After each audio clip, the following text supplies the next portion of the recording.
हा चर्र आवाज ऐकलात, हा आहे गाजराच्या हलव्याला तुपाचा तडका. चला तर मग आपण रेसिपीला सुरुवात करूया. नमस्कार, राणीज किचनमध्ये तुम्हा सर्वांचं खूप खूप स्वागत आहे. आज मी या ठिकाणी बनवणार आहे पारंपरिक पद्धतीने गाजराचा हलवा. तर या ठिकाणी मी हा 1 किलो किसलेला गाजर घेतलेला आहे. गाजराला सर्वप्रथम त्याच्यावरची साल काढून घ्यायची आहे आणि त्याला स्वच्छ धुवून घ्यायचे आहे. यानंतर आपल्याला खिसून घ्यायचं आहे खिसणीने.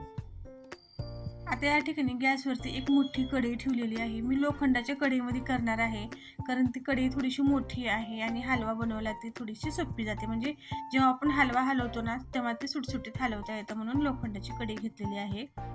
यानंतर याच्यामध्ये मी 3 चम्मच तूप घालणार आहे. 3 ते 4 चम्मच समजा, तूप घट्ट आहे वितळून तो 4 चम्मच होतं.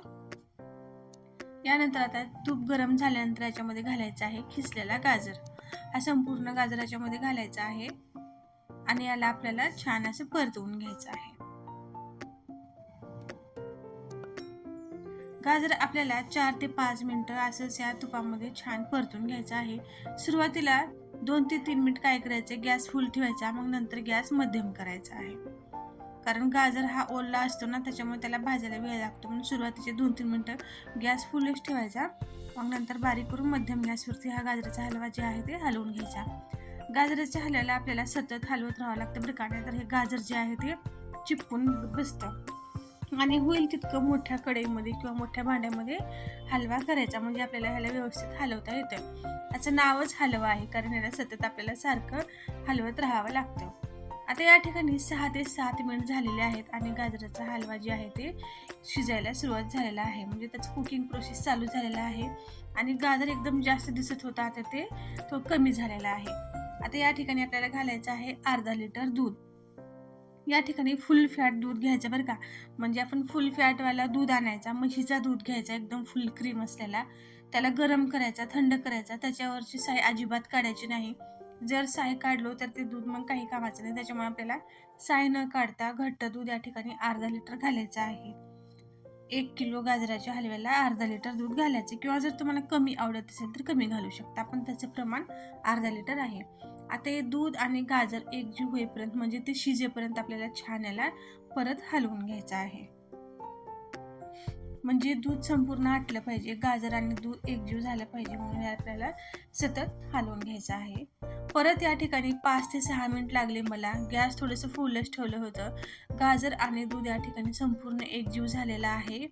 दूध संपूर्ण आटल्यानंतर त्याच्यामध्ये आपल्याला घालायचं आहे साखर. साखर या ठिकाणी मी अर्धा किलो घातलेला आहे, कारण आमच्या इथे थोडंसं गोडच लागतं हलवा. जर तुम्हाला गोड कमी लागत असेल तर तुम्ही पाव किलो साखर घालायची आहे, पण मला गोड हलवा आवडतं म्हणून या ठिकाणी मी अर्धा किलो साखर घातलेला आहे. या साखरेला सुद्धा छान मिक्स करून घ्यायचं आहे.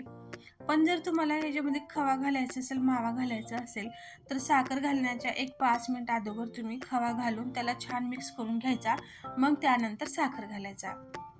आता ह्या साखरेचं बघा संपूर्ण पाणी सुटलेलं आहे, म्हणजे जे आपण साखर घेतलं होतं ते साखर आता वितळलेली आहे, म्हणजे त्याचं पाणी सुटलेलं आहे. आता हे पाणी आटेपर्यंत आपल्याला हे गाजराचा हलवा जे आहे हलवून घ्यायचा आहे. या ठिकाणी आपल्याला गॅस फुल ठेवायचा आहे बरं का.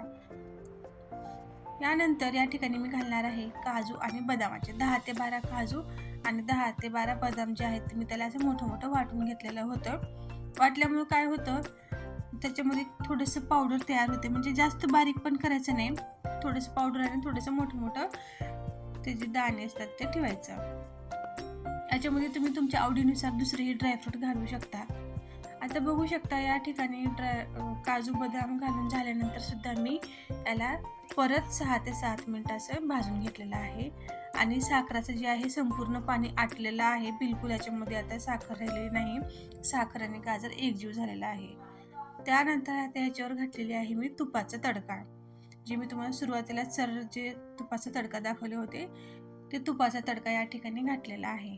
तुपाचा तडका घातल्यामुळे काय होतं, गाजर इतकं छान लागतं ना हलवा, ते जे दाणेदार जे टेक्स्चर येतं गाजराला, चिकट होत नाही आणि एकदम दाणेदार गाजराचा हलवा बनतो ते ह्या तडक्यामुळे.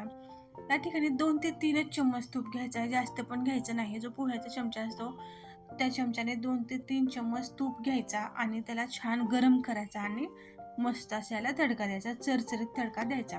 आणि संपूर्ण मिक्स करून घ्यायचा. मिक्स करून झाल्यानंतर परत 5 मिनिटं या ठिकाणी हलवून घ्यायचा आहे. आणि बघू शकता 5 मिनिटानंतर आपला हा गाजराचा हलवा तयार झालेला आहे. अगदी पारंपरिक पद्धतीने या ठिकाणी आपला हा गाजराचा हलवा तयार झालेला आहे. आता हा हलवा लगेच आपल्याला कढईतून काढून घ्यायचा आहे, कारण कढईमध्ये जर ठेवलं तर ती कढई लोखंडाची आहे, वास येते. त्याच्यामुळे आपल्याला पटकन एका प्लेटामध्ये काढून घ्यायचा आणि मस्त थंड करून असा छान हा गाजराचा हलवा तुम्ही गरम गरम पण खाऊ शकता किंवा याला थंड करून पण खाऊ शकता. हा गाजराचा हलवा कमीत कमी 8 दिवस राहतो. 8 दिवस या हलव्याला काहीच होत नाही. तर या ठिकाणी हा पारंपरिक पद्धतीने हलवा तयार झालेला आहे. जर तुम्हाला ही माझी आजची रेसिपी आवडली असेल तर नक्कीच माझ्या चॅनलला लाईक, शेअर आणि सबस्क्राईब करावे आणि तुम्ही सुद्धा असा छान छान तडकेवाला गाजराचा हलवा एकदा नक्की ट्राय करून बघा. व्हिडिओ बघितल्याबद्दल सर्वांना मनापासून धन्यवाद.